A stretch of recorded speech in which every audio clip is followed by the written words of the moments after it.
Podcastirmãos.com. Olá, pessoas! Podcastirmãos.com literário entrando no ar. Eu sou o Paulinho, estou aqui com meu filho André, que aceitou dar essa volta ao mundo com a gente sem sair do seu quarto. E eu estou aqui com a Adriana De Gaspari, minha mãe, que ela seria capaz de dar a volta ao mundo em 80 dias para me fazer feliz. Isso é lindo, meu amor! Emocionante, Já né, acabou gente? o programa? Eu sou a Adriana e eu estou aqui com a Carol, que se estivesse em Londres, a única volta que ela faria seria em Hogsmeade, em Hogwarts. Ela não daria a volta pra esses lugares aí não, gente. Não mesmo. Sou meio contra conhecer alguns países que ele visitou aqui, mas a gente vai falar mais pra frente. Não devem ser citados. Exatamente. Eu sou a Carol e eu tô com o Tan. E, gente, a gente conheceu o Mr. Fogg, mas eu já tinha conhecido ele pessoalmente, né? Não é? Então, eis aí Mr. Fogg, vulgo Tan. É isso aí. Olá, eu sou o Tan e eu estou aqui com o Paulinho e feliz pelo Paulinho, porque ao mesmo tempo que ele vai gravar um literário, ele também vai gravar um jet lag. Isso é verdade. Muito bom, gente! Estamos aqui para mais um literário em parceria com o Clube Ictus, que acompanha a gente nessa jornada. Episódio também publicado dentro do podcast do Ictus, para falar sobre o livro que a gente leu nesse mês. Livro muito divertido, que a gente conseguiu conhecer um pouquinho mais do mundo do século XIX, que foi muito legal. Essa fotografia que a gente acompanhou por aqui, a gente vai falar sobre a nossa experiência de ler A Volta ao Mundo em 80 Dias, de Júlio Verne.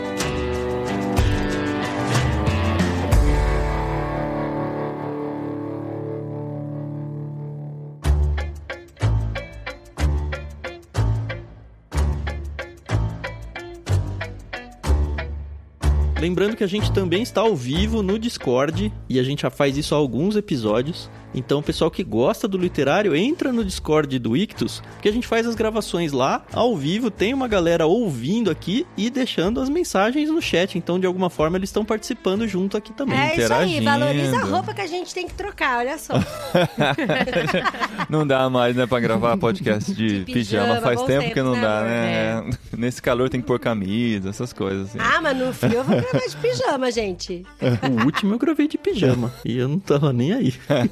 Então estamos aqui com vídeo também, as pessoas nos vendo e podendo interagir. Quem lê o livro, escreve um "eu li" aí no chat pra gente saber. Porque assim, eu acho que esse episódio a gente vai ter que dividir em duas partes, né? 2/3 do episódio spoiler free, e a gente faz depois as divulgações de Clube Ictus, decide o próximo livro que a gente vai ler aqui junto com a galera, e depois faz o finalzinho, só com spoilers, porque esse livro, pra mim, se a gente sabe o final, estraga bastante a experiência, né? Porque eu li com a cabeça pensando assim, será que ele vai conseguir terminar Você essa leu? volta ao mundo? Você leu procurando o balão no começo, que eu não sei de onde ele tirou esse balão. De onde? Joga no Google Mas ele Volta ao aparece Mundo em no 80 livro, hein? dias. Ah, parece como Eu tinha visto um barco. Parece um... piada. É. Não, aparece o balão. Ele fala, seria impossível atravessar o Atlântico de balão. Isso. Como uma piada. Pareceu Não, mas gente, ó, se você jogar no Google Volta ao Mundo em 80 Dias, tem pelo menos 2 filmes que tem balão na história, e tem uma série nova da BBC que tem balão na história. E existem capas do livro Volta ao Mundo em 80 Dias que tem balão na capa. Mas, gente... Mas, gente, de onde tiraram isso? De qual mundo? Eu acho que foi por causa daquele filme de 1956, que é uma adaptação do livro que eles fazem em balão, né? Que o balão entra na história, e a partir daí acho que entrou no imaginário popular a ideia de que a volta ao mundo era num balão. E isso, pra mim, ficou presente até quando eu gravei o prólogo com o Tan. Antes de começar no livro, eu tinha lido só o primeiro capítulo. Ele desmoronou esse castelo de areia pra mim. Eu já tive esse spoiler que eles não pegam balão nessa aventura. Faz parte. Eu tenho uma teoria pro balão aparecer em capas de livro, tá? É. O livro, ele é domínio público, então qualquer editora pode publicar. Muitas das editoras que publicam nem leem a história, elas têm como referência o filme. E aí contratam um ilustrador que também não leu o livro, e aí fala, volta ao mundo? Balão, vou fazer aqui mostra pra liderança da editora, a editora fala, que legal, porque o referencial dela é o filme, e aí entra um balão na capa de um livro, porque ninguém, na verdade, leu o livro. Dentro do livro tem transportes muito mais interessantes que o balão. Podia ter mas só feito. faltou o balão, né? Só faltou o balão. Tem elefante. Trenó com vela, gente. Aí, ó, comentando aqui, ó. A Ju Nancy falou que deveria ser um elefante na capa e o Paulo Henrique falou que quer dizer que deram um balão no Paulinho, então. Não, mas tem duas capas. A capa do Kindle é um elefante. É um elefante. A da Martins Claret também elefante também. Com elefante. E qual que é a sua, Carol? Da Zahar. Da Zahar que vocês mandaram no kit do Clube Ictus, né? É um elefante, mas eles estão sentados errado nesse elefante aí. Estão sentados errado. É verdade. Faltou uma consultoria aí de como se monta no elefante, né? Mas assim, já contando a experiência, né? Foi muito divertido ler esse livro, mas principalmente pelo que eu falei na abertura, assim, esse recorte do mundo na metade da segunda metade, né? No último quarto do século XIX. Eu me perdi, amor. Que, assim, foram muitas coisas muito interessantes, né? Nomes de países diferentes, nomes de regiões diferentes, acontecimentos recentes que foram marcantes na história da humanidade sendo retratados como tinha acabado de acontecer, como, por exemplo, o grande incêndio de Chicago, né? O livro foi lançado em 1873, o incêndio foi em 71, que destruiu 2/3 da cidade de Chicago. E foi muito incrível presenciar isso, né? Eu só não sei como que o Júlio Verne tinha todas essas informações, né? Porque parece que ele estava mesmo naquelas viagens, ele dá detalhes, assim. Eu não sei se existe um estudo de gente que tentou refazer o mesmo percurso e falou... Tem. Inclusive, tem uma mulher que fez o mesmo percurso, da mesma forma que ele, conseguiu em 72 dias. O Tan mencionou alguns percursos desse no prólogo lá. No meio do livro, menciona uma volta ao mundo bem contemporânea de alguém X lá, que nem essa mulher, é uma outra pessoa. E é que tem informações demográficas muito interessantes, até de correntes marítimas, de ventos e tal, né? Parece muito apurado cientificamente, eu não sei o quanto é realmente dessa maneira que aconteceu. E ele tinha essas informações a partir de todo o conhecimento que ele levantou, ou se ele tinha feito essa volta, conhecia esses países com tantos detalhes, Google, até né? de tribos e tudo. Então, como que você sabe tanto assim numa época tão remota pra nós, né? Parece que o conhecimento começou só depois da internet, né? Só pode ser. A Barça. A Barça devia existir no século XIX, certeza. Mas, gente, olha só, eu queria falar um pouco da minha experiência, igual o Paulinho falou. E já partindo, assim, do pressuposto de que o que eu li era tudo verídico. Eu tomei por si de que existiu tudo aquilo, de que existia aquela tribo, Sioux, de que existia neve naquela região, de que as correntes marítimas eram daquele jeito mesmo, e de que trenó podia ser empurrado a 60 km por hora só pelo vento. Então, eu tomei tudo por verdade. Porque eu sou igual a Carol, né? A gente lê fantasiando, mas já entrando na história. Nossa, com certeza. Eu gosto muito de usar o meu imaginário e toda a minha criança interior, meu Steve Spielberg, que mora aqui dentro, explode. É muito bom, é muito gostoso ler assim. Só que assim, quando eu comecei a ler o livro, a gente tava de férias, né? Não sei também se isso acabou influenciando de alguma forma ou não. Eu achei ele meio chatão, assim, no começo, sabe? Meio chatão. Aí até comentei com a Safira, aí a Safira, não, Dri, esse livro é muito legal e tal. E aí eu comentei com o Dequinho, né? Você lembra, Deca? Eu falei pra você, ai, filha, a mamãe não tá gostando muito do livro. Você lembra o que você respondeu pra mamãe? Daí eu falei, tem que ler essa parte, vai ter que aguentar que depois fica legal e fica importante essa parte. na sua opinião, a primeira parte foi meio arrastada também, depois que foi melhorando. Toda aquela parte ainda em Londres e tal, as discussões, o dia a dia monótono do Phineas Fogg foi meio cansativo. E a cena lá no clube lá que fazem da história lá do roubo do banco de Londres lá. Não, pra mim o livro ficou interessante porque ele tava chato. Tava chato mesmo. Não é que tava chato, tava assim, nossa, a história é muito infantil, muito, sei lá, sem profundidade. Ele começou a ficar interessante quando aparece a mulher que ia ser sacrificada lá no meio da Ásia lá, no meio da floresta, e que o Passepartout, a gente vai passar um pouquinho sobre os personagens, mas que ele vai lá e salva ela. Foi a primeira hora que eu falei, que interessante isso daqui. Dali pra frente, só cresceu o livro e realmente, a segunda metade dele é... Nossa, é de não parar de ler, muito, né? É eletrizante, né? É muito legal mesmo. Eu até comentei aqui com o pessoal do Discord, no encontro que a gente teve, que a história é um monte de cara rico, né, que tem tempo pra poder ser excêntrico, e aí eles fazem uma aposta, assim, até bem boba, né? Será que você consegue? Não, eu consigo parar. E o negócio começa a ter, assim, né, um certo... Ai, nossa, que da hora. Eu acho, na minha opinião, quando o inspetor entra, que o inspetor, coitado, todo atrapalhado lá, ele acha que o Fogg uma história paralela é que enriquece bastante a aventura, né? Exatamente. A história da Porque senão, perseguição gente... que fica no encalço do Phineas Fogg o tempo todo, sem parar. Quase que dá a volta ao mundo em 80 dias junto com ele. É uma companhia de viagem, né? Eu me incomodei um pouquinho nesse começo, justamente porque eu ainda não conhecia direito os personagens, apesar de que o Passepartout foi brilhantemente apresentado. Aí apresenta um cara, nada contra Tatã, o Fogg, e aí sempre fala que é um cara, é um gentleman, não tem reações emocionais, a fala dele é contínua. Ele jogava whist, então, tipo, não era um pokerzinho ali que a gente conhece, era um jogo que eu não faço ideia do que é. É um jogo anterior ao Bridge, que é muito popular na Inglaterra hoje. É tipo o precursor do Bridge. Eu gosto muito de pensar, de me localizar no tempo, pensando nisso, assim, sabe? Eles jogavam um jogo que a gente não faz ideia do que é. Naquela época não existia futebol, não existia basquete, não existia nada disso, gente. Mas tinha revólver. Não.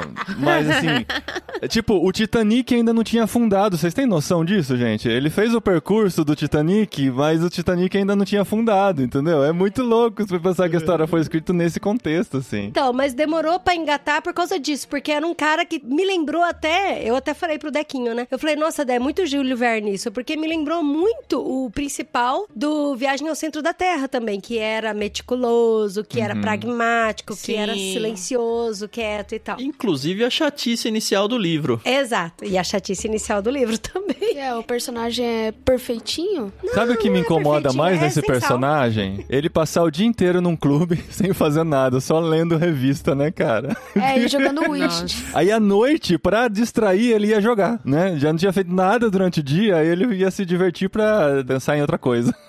É que você nunca jogou o Whist pra saber, Paulinho. É verdade, amor. Também ia. Não, mas brincando, o Whist, pelo que ele falou, ele é muito parecido com o Bridge. Eu não conheço o Whist, mas eu já joguei muito Bridge na faculdade. E Bridge é um jogo que casa demais com o personagem principal, com o perfil dele. Porque, óbvio que a gente jogava assim, falando e batendo papo, dando risada. Mas o Bridge, bem jogado, a pessoa não pode falar nada. Bridge é face. É um jogo de silêncio.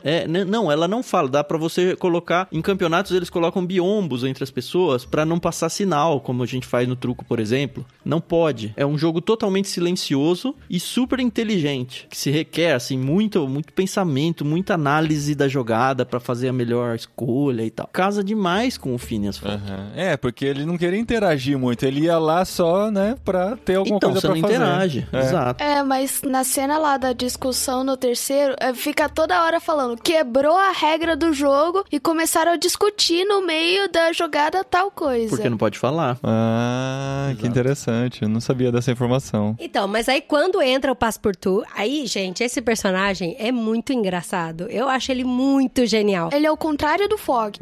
Ele é o paspalhão da história, né? Não é paspalhão. Ele é o fix, né? Eu acho o Passepartout, ele é inteligente, ele tem umas sacadas muito rápidas, ele resolve muito rápido as situações. Ele fala mais que a conta, né? E a gente já percebeu. Ele é muito extrovertido. Ele é muito extrovertido. Francês, né? Francês. Fala do jeitão francês dele, no livro fala. Então ele consegue, assim, ver um problema e já dar uma solução super criativa, muito rápida, sabe? Então é engraçado que, assim, pensando em personalidades, o Fogg, que é todo fleumático... A Ju Nancy acabou de citar aqui, é uma palavra bastante usada durante o livro, que ele é fleumático, né? E eu consigo imaginá-lo só com essa definição. Eu não sabia o significado de fleumático. Eu sei por causa daquele teste de temperamentos lá do Tim LaHaye, sabe? Então, eu lembrava que tinha lá, mas quem diria que eu sabia o significado? Eu sabia que tinha lá. Mas se a gente vai para um dicionário, primeiro fala muito paciente, extremamente calmo, mas depois tem um insensível ao sofrimento ou à dor que não sofre, impassível. E ele acaba sendo até insensível em relação ao sentimento alheio, né? E até com relação ao próprio sentimento dele. Tem até uma hora lá que questionam, né? Será que fala, parece que o senhor não tem sentimentos? Mas ele tem, a questão é que ele não demonstra. É mais difícil pra ele, né? Mas me surpreendeu muito o final por causa disso. Por causa dessa característica dele. Parecia que aquilo não iria acontecer, né? Não combina com o personagem. E a volta ao mundo praticamente tava tava já planejado tudo. Assim, estava previsto. Assim, perdemos o barco. Estava previsto. Ele já tinha uma previsão, né, de algumas perdas de tempo, Como uma né? característica de todo fleumático, né? Eu não sei se estava previsto ou se ele simplesmente sabe que pode dar coisa ruim. Previsto é muito difícil, né? Ele tinha uma margem de erro, né? Ele sabia que podiam acontecer imprevistos. Isso. Mas eu acho que a margem de erro dele não era só com relação ao tempo. Porque ele traçou todas as rotas. Ele sabia que ele ia pegar o barco tal, o trem tal e o trem tal. E aí ele pensou, se eu perder esse barco, eu vou poder pegar o outro, vou poder pegar essa linha tal, essa linha tal. Então isso, quando ele comentou que estava previsto, é porque ele sabia que se perdesse um, ele podia pegar o outro. Mas a gente sabe ao longo do livro que teve vários imprevistos que eram impossíveis de ser previstos.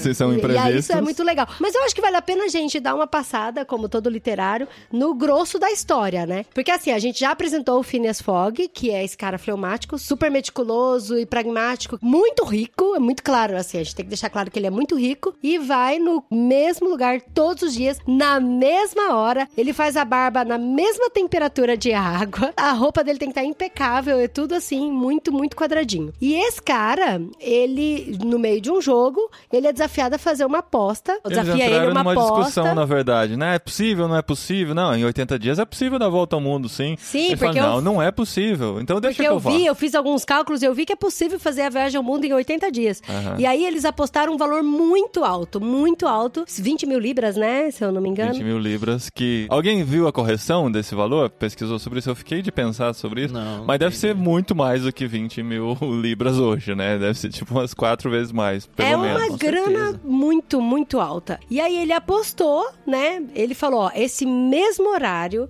em 80 dias, vocês podem estar aqui jogando que eu vou aparecer aqui. E eu vou provar pra vocês que eu fiz a volta ao mundo. E aí, ele vai e sai... tipo, amanhã, né? Eu saio hoje. Isso, é muito Que bom. doido. E aí, essa parte é legal. Porque ele contrata um novo funcionário, o Passepartout. E vocês sabem por que ele mandou o antigo funcionário dele embora? Tinha errado uma coisa muito básica, Porque tinha né? errado meio grau da temperatura da água que ele faz a barba. Isso, é.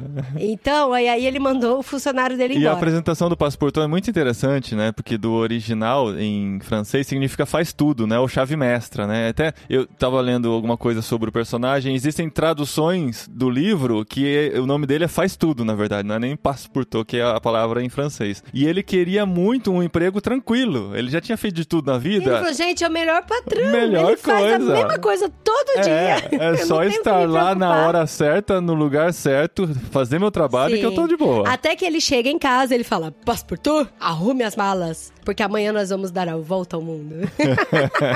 E na verdade nem é uma mala, né? Ele fala, ó, se prepara aí que a gente vai viajar e tem coisas que a gente vai comprando pelo caminho, não tem problema, né? E ele fica, ué, como assim? Levou né? meia e camiseta, né? Só. E você percebeu que o Phineas Fogg não dormiu a noite inteira, porque ele tava fazendo o plano dele e tudo. E aí no dia seguinte ele acorda e vai. Só que paralelo a essa aposta, acontece o quê? Um roubo muito grande, né, Dé? De um banco. Um banco lá de Londres, né? Que leva uma grana também. Quanto que Leva era? 55 mil libras. 55 mil libras. Aí acontece esse roubo gigantesco e o perfil do ladrão bate muito com o perfil do Phineas Fogg. Phineas Fogg. E essa desculpa de sair de viagem às pressas combina com o acontecimento, ladrão que tá né? querendo fugir. É. E aí eles saem, né, em direção, acho que primeira parada é Bombaim, né, na Índia.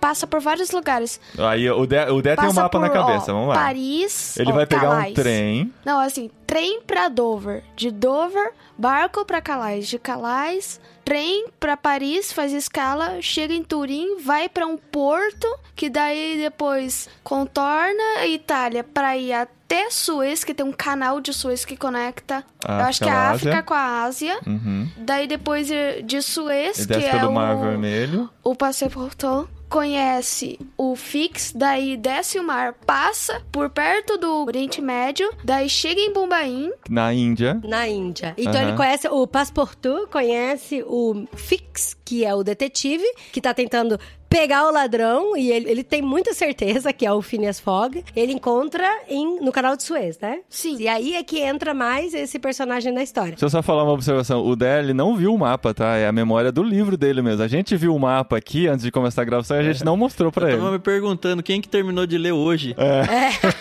Não, faz o Dé 20 dias que ele terminou, já faz mas... 20 Da mesma forma, no ano passado eu tinha um mapa na escola. Mas tá bem diferente, assim. O mapa da Volta ao Mundo em 80 dias? Sim. É mesmo? Não não, tinha então... contado? Não lembro, porque é uma informação interessante. Com todos os espanhóis que a gente conversou e mencionou o livro, nenhum deles conhecia. O meu professor adora. Ah, que legal. Eu pensei que não era conhecido aqui. Que legal, Dé. Então, e aí é legal essa parte, porque o Fix entra na história, e aí ele fala, o Fogg está acompanhado de um funcionário, vou me aproximar desse funcionário, fazer amizade com ele, ver se eu descubro alguma coisa. E olha, ele é francês, vai ajudar. Vai ajudar, ele vai ajudar e tal.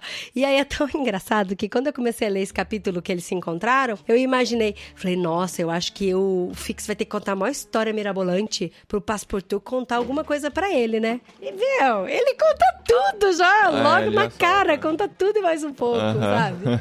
Lembrou umas vizinhas minhas, quando eu tinha que tomar banho de sol com o Benjamin, quando ele era bebezinho. Eu tinha uma vizinha, ela é um amor, gente, ela é um amor, a Dona Guida. Mas olha, a Dona Guida fala mais que o Homem da Cobra, viu? E é engraçado que ela não só fala da vida dela, mas ela quer saber da sua, né? Então você se põe assim numa situação que, meu Deus, eu tenho que contar. Tem que contar alguma coisa. Lembrei muito disso. Mas o Passepartout, na verdade, não tinha nada pra esconder, né? Eles não estavam fazendo nada errado. Era só... E ele nem conhecia o patrão. Se o patrão tivesse realmente roubado a grana, ele não ia ter ciência não ia disso. saber.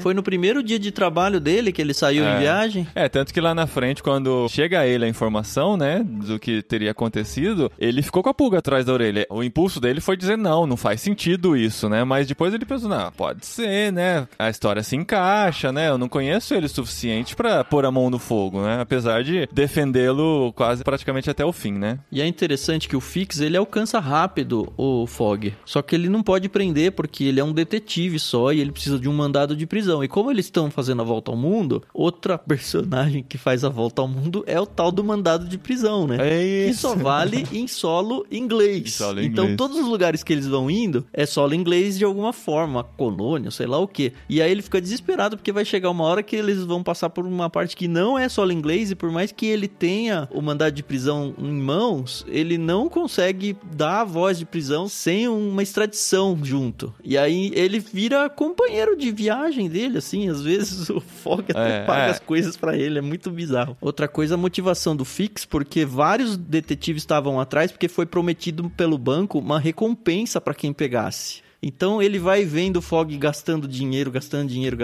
pra tentar resolver os imprevistos e ele fala, caramba, cada vez eu tô recuperando menos aqui, vai chegar uma hora que não vai ter nada pra minha recompensa. Cada dinheiro que gastava, cada elefante que ele comprava, né? Era dinheiro a menos pra recompensa.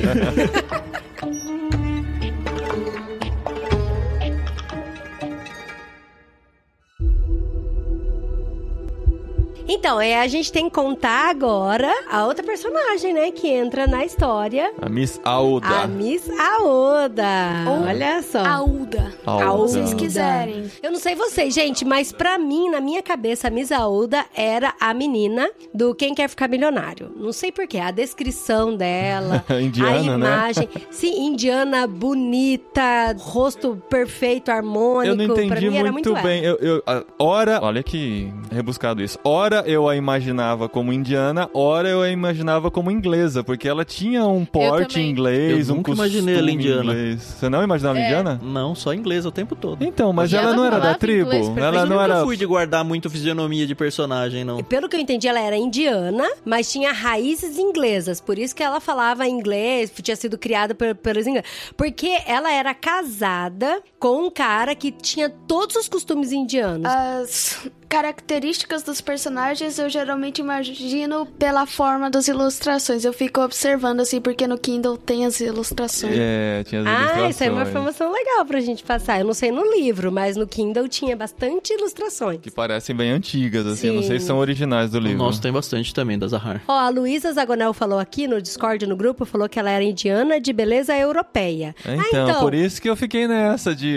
Peraí, ela... Era parsi. Como eu imagino ela? Ó, mas foi educada de forma a se parecer com uma perfeita europeia. Ela era parsi. Por isso que eu imagino a menina do Slumdog Millionaire. Olha que chique. Do Quem Quer Ser Milionário. Porque ela é indiana, mas ela fala inglês e ela se porta toda diferente, assim, sabe? Não sei por que eu imaginava ela. É interessante a forma como a Misaúda aparece na história, né? Alguém quer contar? Quer contar, Dedé, como a Misaúda aparece na história? Ela aparece sendo escoltada, tava desmaiada lá, levando pra ser queimada. Tava com o dopada, marido. né? Tava dopada. Tava sendo meio que arrastada, assim, pra um sacrifício, que até então eles imaginavam que era voluntário, mas depois descobrem que não, né? Ela Sim, estava como prisioneira. Porque na cultura indiana, parsi daquela época, se um indiano que tem um cargo muito alto morresse, a esposa tinha que ser enterrada junto com ele. Que é enterrada não, né? Cremada junto com Que ele. legal, hein? Da hora, Não né? Não, ela nem é executada antes. Ela é dopada pra morrer. Mas acho que era queimada E mesmo. bem tanto que, dopada, né? Ela leva uns 2 dias pra voltar ao normal depois, né? E é dopada coisa por forte, fumaça, né? Que bizarro isso. O bagulho é forte. Mas a história é muito legal, porque daí ela aparece Não. e aí ele... E por que como eles... aparece? Não, eles estavam de elefante, né? Eles estavam atravessando a Índia no trem, só que no meio da viagem eles descobrem que a estrada ainda não estava acabou. completa. Não, e cada passageiro tem que Acharam dar o que era seu o metrô de jeito. São Paulo, né? Tem que dar seus pulos pra chegar do outro lado lá. Aí ele consegue o elefante, né? Que é das capas aí dos livros. Ele tenta pagar pelo frete, não consegue, ele resolve comprar o elefante e deixa que eu vou. Arruma um guia no meio do caminho e no meio desse trajeto que ele encontra a procissão, né? De sacrifício. Eu imaginei uma procissão que a gente já viu aqui na Espanha. Eu também imaginei, assim. Mas acho que é isso mesmo. E é interessante a gente ver essa questão cultural, né? Porque eles já tinham passado por um outro local onde o Passepartout tinha infringido uma lei, né? Entrando num templo hindu com sapatos. De sapato. Na verdade, mesmo se ele não tivesse turista, com sapato, ele não a podia descrição. entrar. E aí porque ele é cristão, já né? foi um choque, né? Não é que eles não podiam ver a procissão não podia ver eles, né? Porque ia dar muito ruim lá pra eles se isso acontecesse, né? Mas aí, eu achei muito interessante. Foi essa parte aí que eu comecei, caraca, meu, esse Fogg é diferente. Porque parte dele, nós vamos salvar essa moça. Nunca vi, não sei quem é. Mas só porque cabe na agenda. Exatamente, porque ele já tinha ganhado 12 horas, né? Muito bom, tá? É isso mesmo. Mas a ideia é dele. A ideia é dele, Isso que é mais mas a impressionante. execução maravilhosa é do Passepartout, gente. É genial demais. Nossa. É genial. Essa cena é muito boa. Essa foi a primeira cena que eu não levantei vamos da contar. cadeira, assim. Melhor não contar não, né? Não, deixa pra quem. Quem leu sabe, né, o que acontece. É muito bom. Só sei que assim, resultado da história é que eles salvam a Misaúda e a Misaúda vai junto com eles na aventura. Porque se ela continuar em território indiano, ela pode ser pega novamente. Não tinha como fugir, eles iam pegar ela. Aí ela tem que ir, acho que pra Hong Kong, não é? Porque ela tinha parentes, e aí quando chega lá descobre que não tem mais parente lá e ela segue na viagem o tempo todo. Aliás, vale trazer a mensagem do Paulo Henrique aqui, deixou no chat pra gente, né? O curioso da linha do trem não estar pronta é fake news. Os jornais anunciavam que estava pronto. E cara, outro mundo, né?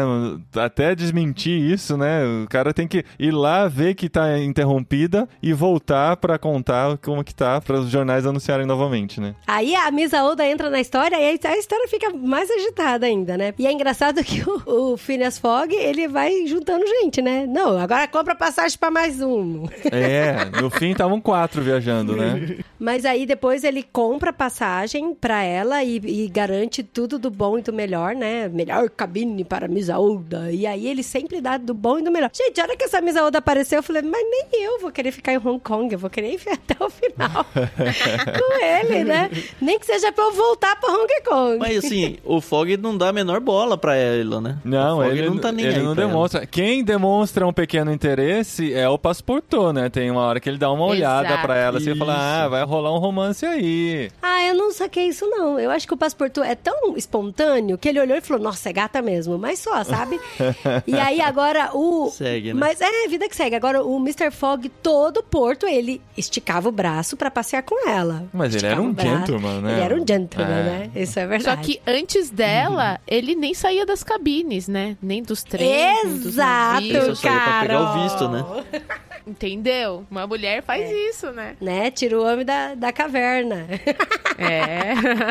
O negócio de ficar só na cabine é que ele sai quando tá em um país diferente pra só carimbar no passaporte pra provar que tá falando a verdade, que ganhou a aposta mesmo. Uhum. Daí ele sai, daí dá o visto e ele volta. É, ele tava muito focado no objetivo dele, né? Então ele não gastava energia com quem não precisava. E o Passepartout até falava, nossa, que dó, né? Daí o Passepartout tinha que comprar roupa. Daí ele ia, comprava roupa e ele era o voltava. servo, né? É, mas aí o Passepartout falava, que dó, chegamos aqui, o meu senhor nem conheceu a cidade tal, nem conheceu o país tal, sabe? Agora, toda a solicitude que ele teve pra salvar ela, porque ele tinha tempo, ele não tem, acho que é o Japão, a China, quando o Passepartout eu não vou contar a história, né, mas ele se perde da galera e perde o barco. E o Fog vai falar, depois ok, ele se vira pra depois voltar. a gente encontra Não, ele na ele deu uma Europa, né? procurada, vai. Só no Discord ficou revoltado. Não, com isso aí, ele não viu, deu uma Falou, procurada. Eu não acredito, Ele deu. nós tô com uma raiva do Fog aqui, isso que aquilo. Ele colocou ele pra ficar de procurado lá na polícia.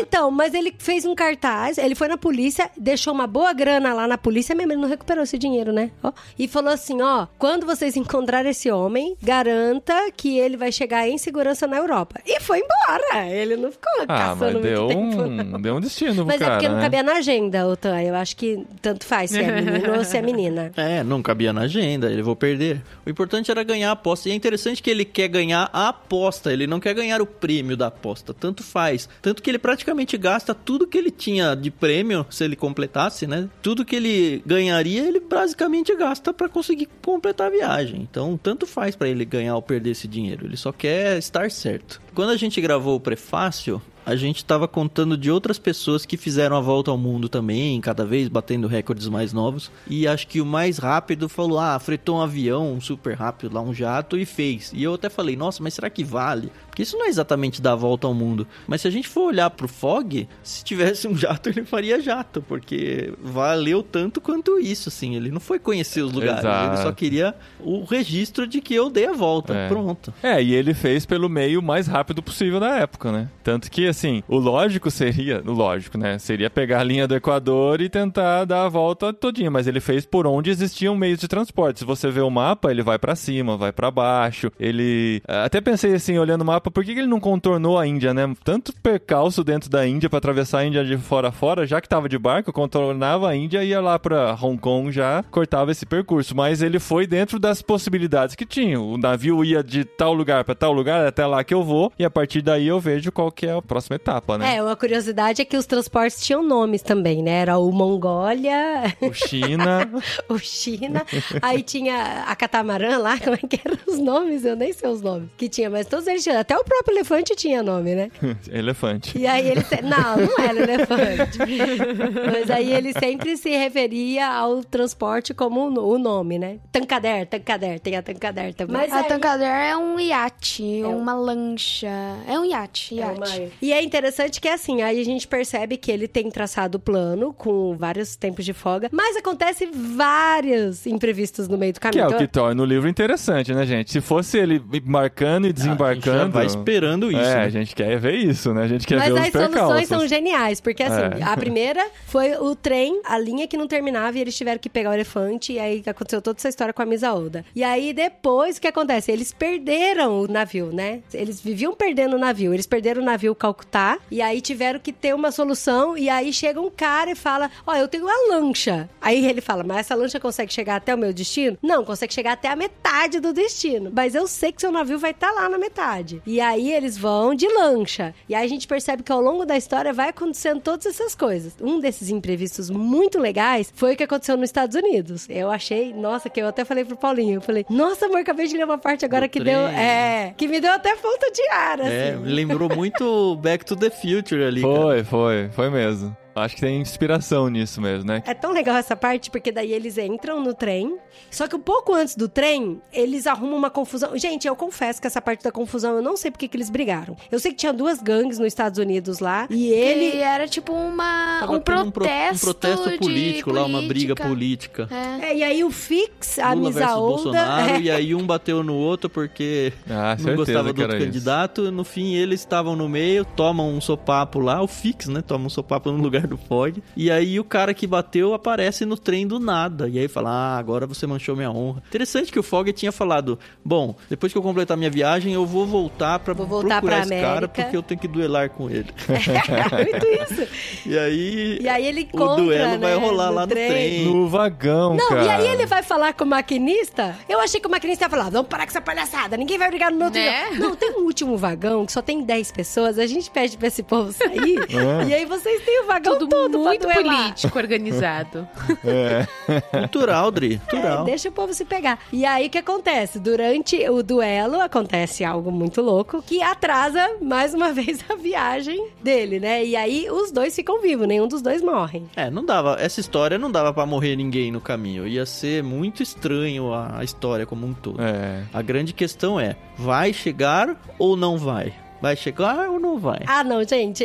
Todo mundo vai concordar comigo. Porque eles estão no trem e aí o trem não aguenta passar na ponte. Gente, o trem não aguenta passar na ponte, aí eles param, aí tá todo mundo parado, a placa de stop. Naquele medo do Fog encontrar o arqui-inimigo rival dele lá da América, o Passepartout fala, não, eu vou lá, né? O Fog fala, vai lá ver o que aconteceu, que parou. Aí ele vai lá, na frente, e daí ele fala assim, por que o trem tá parado? Não, porque falou que tem uma ponte ali... E aquela ponte não aguenta o trem. Se o trem passar com os passageiros, vai cair a ponte. Então não dá pra passar. Então a gente vai ter que pedir outro trem, a gente vai ter que andar 20 km na neve até a próxima estação. Daí, não quero saber disso. Aquela maior confusão, maior gritaria. Aí o maquinista fala, não, pera, eu tenho uma solução. Eu vou acelerar o máximo que eu puder o trem. A gente vai encher as caldeiras. Ó que ideia. Vamos encher as caldeiras. É tipo aquele filme que a Sandra Bullock, velocidade máxima. Tem que pular a ponte. E aí vou pegar a velocidade o mais rápido que for. E aí eu vou passar tão rápido na ponte que se ela cair, o trem já passou, né? Na verdade, era uma teoria que eles tinham, né? Que você transformava a força da gravidade em velocidade, né? Então, assim, quanto mais rápido fosse, menos contato teria com o trilho, menos peso faria na passagem, né? Pra derrubar a ponte que tava apodrecida. E o Passepartout doido pra dar uma notícia ali, doido pra dar uma opinião, pra dar uma ideia. A opinião era, as pessoas passam e depois o trem passa, que daí é menos peso. Claro, né? E o trem consegue ir mais rápido também, com menos... E menos risco, né? Exatamente. Mas ninguém ouviu o Passepartout. Foi a primeira coisa que eu pensei. A hora que eu fiquei sabendo do obstáculo, passa o trem primeiro, né? Se cair, pelo menos o povo não morre, né? Não, vamos todo mundo. Entra as pessoas primeiro, porque elas são mais leves e aguenta. Se cair, caiu o trem, mas pelo menos já tô do outro lado, né? Exato, você passa primeiro, Mas essa foi uma situação muito inusitada, foi muito engraçada e tal. Eu gostei muito do relacionamento do Fix com o Fog, porque eu acho que o Fix ele fez aquele julgamento de que essa pessoa encaixa com o ladrão, então ele é ladrão.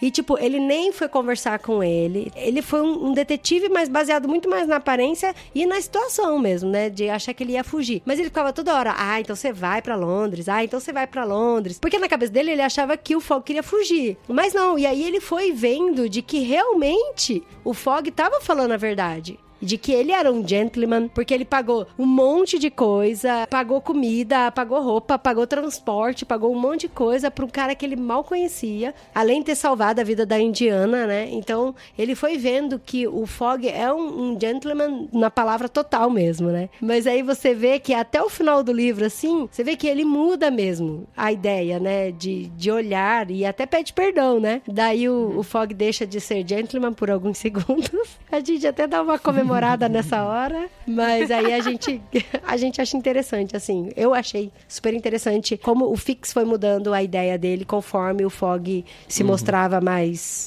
ele mesmo. Falando do livro de uma maneira mais geral, pra quem não teve a experiência de leitura ainda, ele tem uma história muito simples, ele tem um núcleo único, assim, não fica trocando nada. Há poucos personagens, né? O que é bom pra gente não se perder. Pouquíssimos personagens. Todos os personagens muito caricatos, assim, no sentido de que as características deles todos são extremas, em todos os sentidos. Só que essa mistura de características tão diferentes, colocando todo mundo junto pra viajar junto, cada um dentro da sua motivação, funciona, dá uma química muito gostosa. O que eu gostei, assim, do livro, apesar de ser um livro curto, né, que você pega, os capítulos são muito curtos. As riquezas de detalhes do autor, né, o Júlio Verne, tudo que ele escrevia ali tinha um porquê, né, então desde o relógio, né, que o cara não queria mudar, queria manter no horário de Londres, a gente vê que isso depois tem um sentido, né, até o esbanjamento do dinheiro lá que o Fogg tem, né, eu acho que é tudo válido, né, dentro da história. E eu gostei muito de ver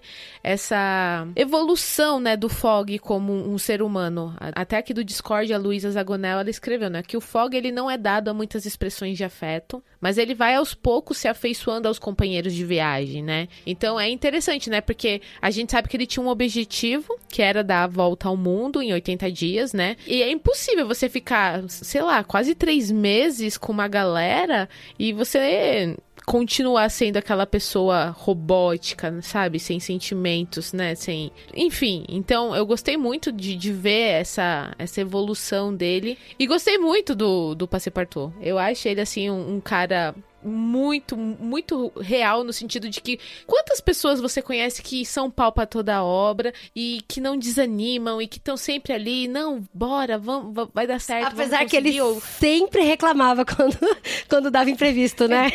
Isso era muito bom. Ele era o primeiro a reagir, né? Porque ele tomou pra ele a necessidade de completar, né?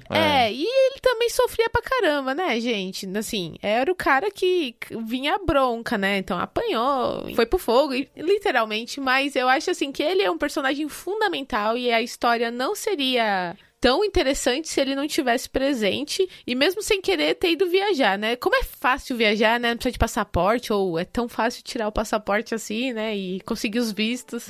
Mas foi muito legal. Você falou que tudo que o Júlio Verne escreveu tem sentido. Então explica pra mim o que foi aquele Mormon correndo e entrando no trem no final. Eu achei que aquele cara ia fazer alguma coisa. Cara, outro... Aí a primeira pergunta do passaporte: só uma piadinha sobre o casamento. Aí ele: ai, só uma. Aí acaba o capítulo.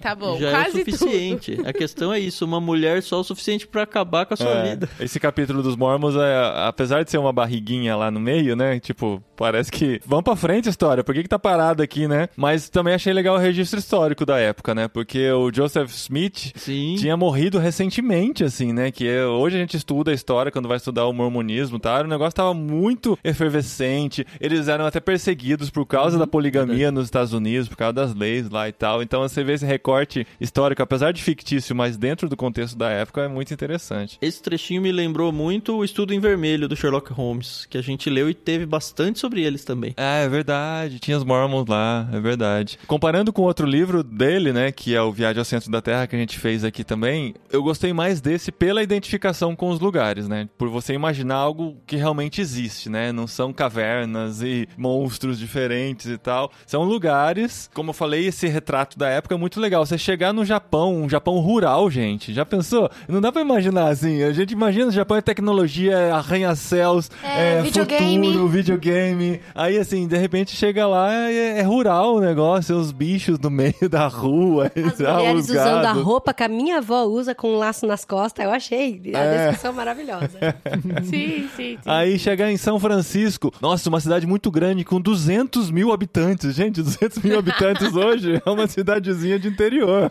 E na Singapura que tem muita parte com floresta. É, Singapura... Diferente de hoje em dia, que tem muita gente, muita construção. Muita tecnologia pouca também. floresta.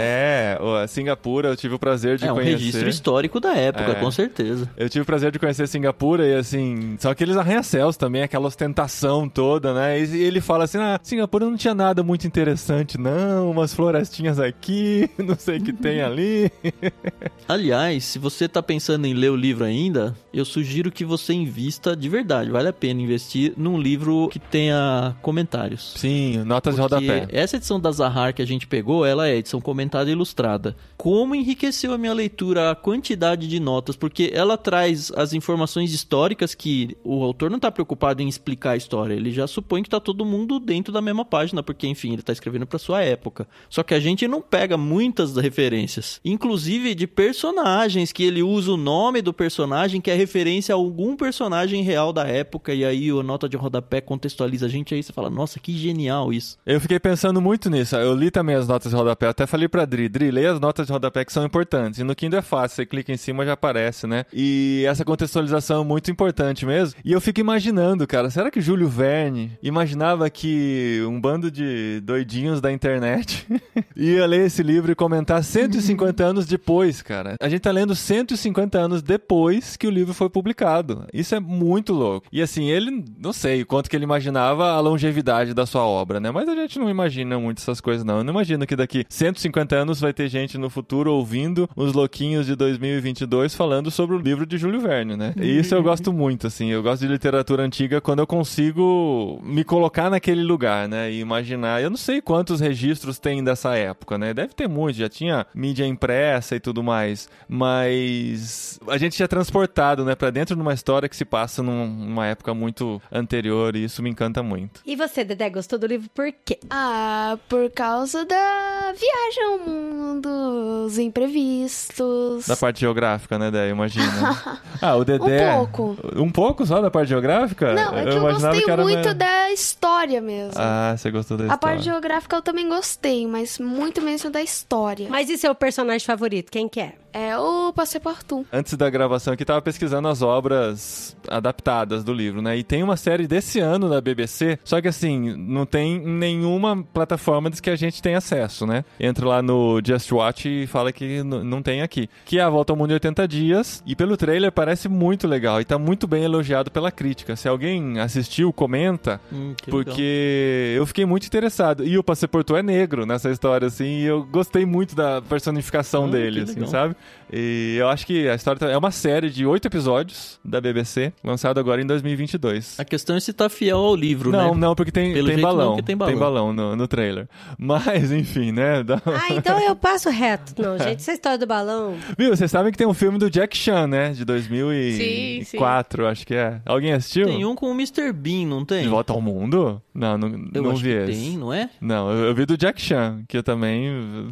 não senti tanta vontade de assistir, não. Dé, você assistiu algum filme da Volta ao Mundo de 80 Dias? Não. Antes eu só conhecia assim porque, tipo, tem uns posters lá na minha escola do ano passado que é de pais de alunos que gostam de livros. Daí tinha um que tinha a Volta ao Mundo em 80 Dias, no mapa tinha traçado da Volta ao Mundo. E foi a primeira vez que você conheceu o livro? Eu só sabia um pouco sobre o livro porque eu sabia sobre o Júlio Verne. Que legal. A minha lembrança era de Sessão da Tarde, gente. Acho que esse filme aí, de 56, passava quando eu era criança. E eu era muito criança mesmo, então eu não lembro nem da história do filme, eu só lembro do balão mesmo. Mas do imaginário todo, né?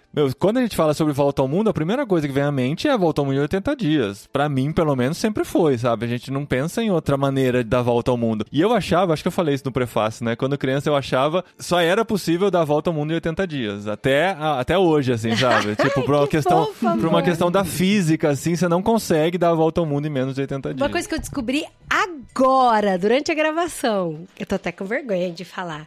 Eu ia até comentar com vocês durante a gravação, e aí eu ia comentar como crítica. E aí não vou comentar agora como crítica, eu vou comentar como uma situação que explodiu minha cabeça. Mas quando eu entendi que ele ia fazer a volta ao mundo em 80 dias, eu achava que ele ia, tipo, fazer a volta ao mundo mesmo, assim, sabe? Passar pela África, aí embaixo, e fazer a voltinha assim, sabe assim? Contornar tipo, os a continentes. volta. Aí, tipo, quando ele chega, né, nos Estados Unidos, que a gente já falou aqui dos Estados Unidos, do Sioux e tal, aí vai cortar assim?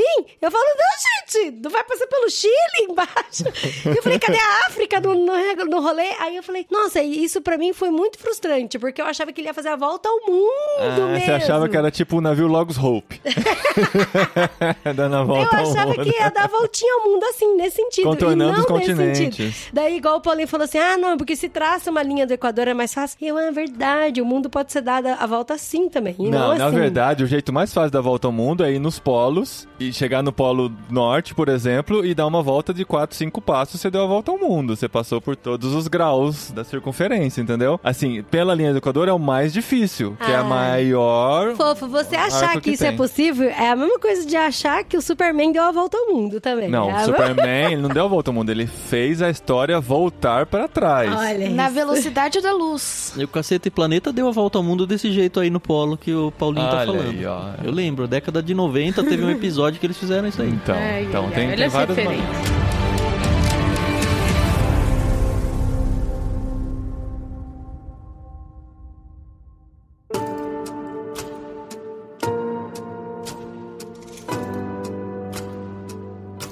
Gente, esse livro então foi enviado no kit do Clube Ictus, do Mar, né? Na Do verdade, plano, mistério. isso. Plano Mar, mistério, amor e romance. Aventura e romance. E os livros continuam sendo enviados, bonitinhos, todo mês, né? Em todos os planos, todos os pacotes, o pessoal recebendo. E pra assinar, ictus.com.br, vê lá o plano que mais se adequa a você, pra você começar a receber. Reforça aí que tem um prefácio sobre esse livro. Então, se você tá ouvindo o podcast até aqui, até agora, ouça lá também o prefácio sobre o livro do A Volta ao Mundo em 80 Dias. Com a participação do digníssimo marido! Que não tinha lido o livro ainda, tá? Aí. Isso aí. A jornada literária inteira Vamos lá. ouve o prefácio lá no Ictus Podcast, depois vai no Discord do Ictus, segue o cronograma de leitura. Tudo bem que você já perdeu o que a gente leu lá, mas ele tá lá registradinho o que você deve ler em cada dia, com espaços para você comentar sobre a sua leitura, que podem ser feitas agora, sem problema nenhum. E aí você termina e volta para ouvir esse episódio. Então você só ouve esse episódio depois de fazer tudo isso. Ah, tá. Então se você Ou está, seja, volta se você no chegou tempo, né? nesse Se ponto, você chegou até aqui. você tem que dar uma voltada. Você tem que perder um dia da sua jornada para poder recalcular a rota. A gente tem que ler o outro Verne, Paulinho. A gente já foi pro centro da Terra, a gente já deu a volta ao mundo em 80 dias e agora a gente tem que fazer o... 20 mil léguas submarinas. Viagem submarina lá, 20 mil léguas.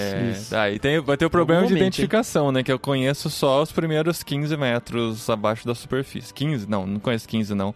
Quanto que eu desci? Acho que eu desci uns 10 só, no mergulho que eu fiz uma vez na vida. Abaixo disso é tudo novidade pra mim. E quais as novidades do Clube Ictus, tá? Você gosta dessa pergunta? Eu acho que o mais forte, e a maioria já sabe, né? É justamente a nossa comunidade literária no Discord. Eu tô até felizmente e assustadoramente assustado com o crescimento dela. A gente já passou bem dos 400 inscritos lá. Então são pessoas que se encontram diariamente para ler junto vários livros. Inclusive tá prometido com a galera lá, viu, senhora Adriana? Que o ano que vem a gente vai ler Harry Potter por ali. Olha Sotaque isso! britânico, sotaque inglês, Isso eu já aí. falei. Que É demais! Harry Potter. Harry Potter! Isso, E a Hermione? A gente vai organizar a leitura do próximo literário, dos próximos 2 literários que o Paulinho vai anunciar daqui a pouco. A gente na verdade, a gente já anunciou no Discord, já tem o cronograma de leitura por lá. Acabou a Isso, surpresa a gente aqui. vai fazer as leituras lá junto com vocês. Vai ter lives intermediárias ao longo da leitura. De novo, a gente vai fazer a gravação igual a gente tá fazendo agora do Volta ao Mundo 80 Dias. A gente tem outros livros lendo por ali. Atualmente a gente tá lendo lá como sugestão de um dos nossos apoiadores no Catarse, o Mulherzinhas. Esse era legal fazer um literário, hein? Esse é da hora. Mas esse é gigante, assim. Mas Uma eu já outra assisti o apoiadora filme. já se comprometeu a fazer a série do Tolkien inteira depois que a gente terminar, do Hobbit até o final. E a gente tá lendo também todas as crônicas de Nárnia lá. Caramba, Estamos gente. agora no Príncipe Caspian. A gente já fez a crônica do Leão Feiticeiro Guarda-Roupa. Estamos no meio do Príncipe Caspian. Depois vamos entrar na viagem do Peregrino da Alvorada. A gente vai ler todas elas para que depois das 7 crônicas a gente leia um livro da Monergismo chamado, um devocional, Viva como um Narniano, que precisa ter as referências das crônicas. Então, como a gente quer ler esse último, a gente falou, vamos ler tudo lá. Então, se você gosta, vamos lá pro Discord. Além disso, a gente criou espaços pra gente compartilhar de tudo lá, viu? Tem até sala de oração lá agora, pra pessoal dividir, tem sala de classificados pra você fazer venda de usados, ou pra você colocar seu currículo, oferecer um emprego, sei lá. A gente tá realmente se conhecendo e se conectando muito gostoso lá, tá bem gostoso. Viu? E vocês estão lendo todos os livros que estão lá no cronograma de leitura? Você, Tan e Carol? Todos eles. Caramba, Sim, então... tá sendo uma aventura, né? Porque tem todas as nossas leituras paralelas, né? Individuais que estão um pouco abandonadas e, assim, porque a experiência de ler em conjunto é muito legal, entendeu?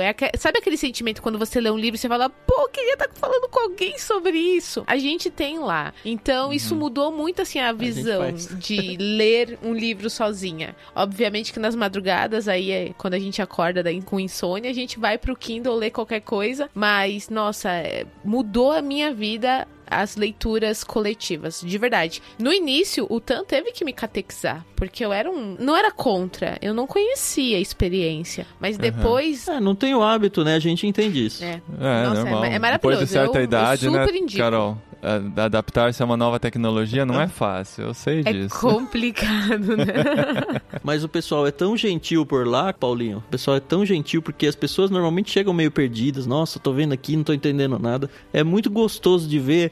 Um se levanta e fala, você faz isso assim. O outro fala, você pode entrar aqui e você pode interagir assim, zizá, sabe? Muito gostoso. Pra entrar, então, entra no Telegram do Ictus, né? Lá vai ter o link pra você ir. É esse o caminho mesmo? Ou não tem nenhum link direto?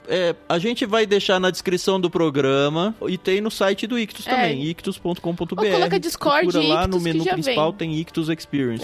Tem Beleza. bastante coisa, bastante locais, né, pra chegar. E o livro que a gente vai ler para o próximo mês, na verdade, para os dois próximos meses, eu vou deixar o André, que também estará com a gente aqui na gravação, anunciar. O que a gente vai ler, Dé? O Senhor dos Anéis, O Retorno do Rei. Aê!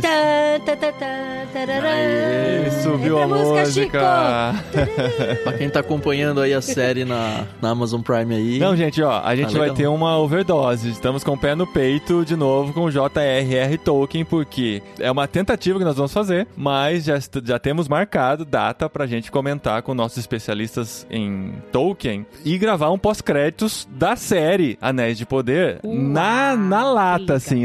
O último episódio vai ser lançado na sexta-feira, a gente vai assistir no fim de semana, na segunda vai gravar e na terça o episódio entra no ar. E vamos gravar com uma galera legal aí que manja de Senhor dos Anéis. Esperava menos de você. Pra na semana legal. que vem a gente lançar a primeira parte do Retorno do Rei. E um mês depois, a segunda parte do Retorno do Rei. Vai ser overdose de Então, Tolkien. assim, 3 e olha só, episódios. pra quem tá assistindo Anéis de Poder, e tem a versão que o Ictus mandou do Senhor dos Anéis, a trilogia, no final do Retorno do Rei, tem bom final, uma boa parte. Um baita de um apêndice contando muitas histórias do que tá acontecendo agora em Anéis de Poder. Fala sobre os Númenóreanos, fala sobre os anões, a história do Durin. Então, não o sabia dessa, não. Elendil, sim, tem muita coisa lá, tem muita coisa mesmo. Tem muito background, né? Pra em você que cima tá do assistindo a série, vale muito a pena dar uma olhada no apêndice aí de depois de Retorno do Rei. Então, pro mês que vem, agora, acabando essa gravação já, pegar o Retorno do Rei, porque ainda em 2022 vamos terminar de ler essa maravilhosa trilogia de 6 livros, né? Que é o que como a gente tá dividindo. Né? Isso. E no Discord a gente organizou os cronogramas pra casar com a gravação do literário. Boa. Então, se você gosta do literário e já acompanhou os 2 primeiros livros do Senhor dos Anéis, tá só devendo esse, entra na leitura junto com a gente, porque aí você chega no literário na mesma página que a gente, já tendo comentado todos os capítulos. Cara, é uma experiência que vocês precisam viver, de verdade. É muito gostoso. Ô, Dé, você vai com a gente nessa? Sim, vou sim, eu tô muito animado mesmo. Aê, Dedé. E Dedé vai terminar antes da Você vai de gente, balão? com certeza. Vai de balão. Com certeza.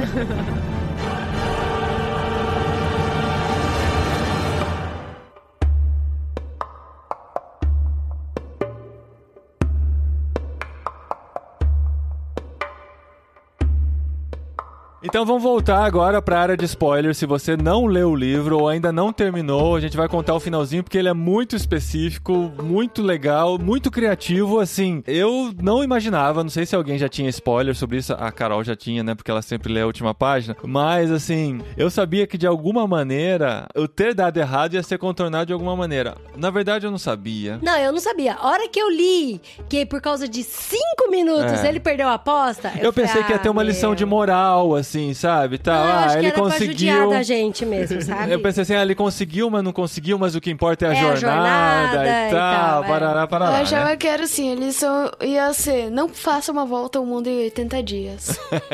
Precisa ser 81 dias, né? Não vai dar certo. O pessoal que tava na live de encerramento de leitura, a gente teve uma discussão se de fato ele conseguiu ou não. E dá pra defender os dois, tá? Essa é a discussão. Ele fez em 80 dias ou não? Para Londres, ele fez em 80 Eu acho dias. que não. Para ele fez em 81. 85 minutos, na verdade, né? Eu tava falando com a galera lá. O que tava escrito no contrato da aposta deles? Que ele ia demorar 80 dias, porque ele demorou mais de 80 dias. No contrato era o dia que ele tinha que estar de volta. Ele falou, vocês me esperem às 9h50 nessa mesa. 9h45. No dia... 9h50 não deu. No dia 22 de dezembro, às 9h45. E ele chegou. Então, isso que era o combinado. Eu acho que ele Exatamente. Pra mim, ele cumpriu. Mas os atrasos dele que foi genial, né?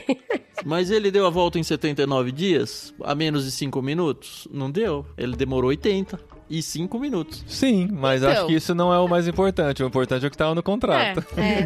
Eles não calcularam isso no contrato. Então não sabemos. Eu fico me perguntando a casa de apostas na vida real. Porque a gente mencionou isso no prefácio. A vida real rolou várias casas de apostas, porque o livro foi sendo publicado em folhetim, né? Então ninguém sabia o final. E aí as pessoas começaram a se envolver tanto com a história que falou, não, eu acho que ele vai conseguir. Eu não acho. E aí, enfim, começaram a apostar de verdade. Deve ter dado umas treta lá no final, porque quem perdeu não foi bom perdedor, não. E é legal no livro que quando narra, porque ele descobre de um jeito muito louco de que ele conseguiu realmente fazer a volta, e aí conta, a primeira vez quando ele acha que ele não consegue, conta que ele, por causa de 5 minutos, ele perdeu, então ele resolve nem ir no clube e ir embora pra casa dele. Daí depois reconta o capítulo pela visão dos amigos dele, jogadores de whist, do clube. Sim. E aí eles escutam, a hora que tá dando quase o horário dele chegar, eles escutam um monte de palmas lá fora, um barulho, uma ovação porque gigantesca. Vocês virou sacaram? Notícia, né? Que horas que vocês sacaram o que tinha acontecido? A hora que explicou. Só na hora que ele explicou? Só na hora que explicou. Pra mim também. Eu saquei na hora que tem a cena lá que ele fala, não, vamos casar e não sei o que, ele fala, vai falar com o padre. Mas num domingo? Não, aí eu saquei. Aí eu saquei. Aí eu pesquei. Só que, então, eu até comentei com a Adri. Mas não tinha jogado a cena ainda pro clube. O que eu pensei ele errou na data. Ele achou que tinha chegado numa data e chegou na outra. Só que eu não imaginei na perda dos graus e tal. Eu pensei nisso falar que o Fog errou? Só que exatamente isso. Eu falei pra Adri, mas não tem como ele fleumático daquele jeito, tão meticuloso, ter errado a contagem dos dias, né? Por causa disso, eu nem considerei que ele errou. Eu já saquei do fuso na hora. Você sacou falei, o fuso? Nossa, olha só que genial, vai ser isso. Inclusive, eu escrevi, eu quis registrar isso, escrevi no comentário do capítulo no Discord, eu falei, eu tô no capítulo tal e tal página, eu acho que é isso que vai acontecer. Que era, no mesmo dia que acabava o livro, isso. E aí, depois eu terminei o livro, eu falei, acertei, putz, eu adoro. Mas foi genial. Mas foi a explicação muito genial. Foi muito bom, porque dá um nó na gente, né? Ele engana a gente, ele faz a gente pensar que não deu certo e no fim reverte, né? Mas o mais bonitinho do final com spoiler é a frase final. Gente, eu estava na delegação do Ministério de Governo aqui na Espanha, cheio de policial em volta. Você começou a chorar. Eu fiquei emocionada. Não, chorar, não chorei.